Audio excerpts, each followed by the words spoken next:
किती लोक आहेत जे निवडणुकीला पराभूत झाल्यानंतर 6 महिने दिसत नाहीत. कोणी दुःखात असतं, कोणी संध्याकाळी बसलं का 2 दिवस हटत नाही. शेवटी दुःखातून बाहेर यायला प्रत्येकाचा आपला आपला मार्ग असतो. मी पडलो, दुसऱ्या दिवशी मी इथं ईदगाह मैदानावर होतो इथं शुभेच्छा द्यायला.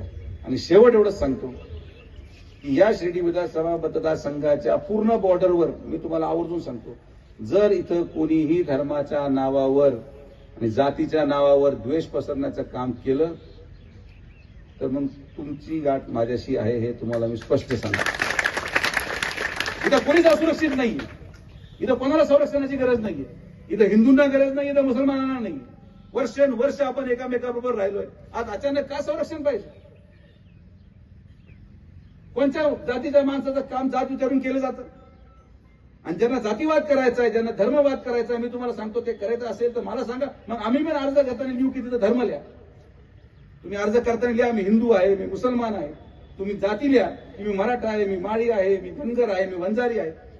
तुमच्या मतदारसंघात 30 वर्षापासून तुमच्या नेतृत्वाने तुमचं काम करत असताना तुमची जात विचारली नाही तर ती जातीचं जे काही विष काही लोक पसरवण्याचं काम करतात अजिबात नाही. आपण समृद्ध आहोत आणि शिर्डी मतदारसंघ हे उदाहरण देशाला पाहिजे की हे एकमेव मतदारसंघ आहे की आपण साईबाबाच्या भूमीमध्ये आहोत.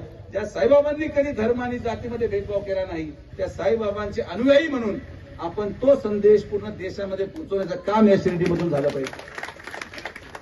सर्वसामान्य माणसाला, तो मुसलमान असो किंवा हिंदू असो, 65 वर्षाच्या पुढे तिला ढोल लागतं, तिला काही फरक पडत नाही की काय चाललंय टीव्हीवर.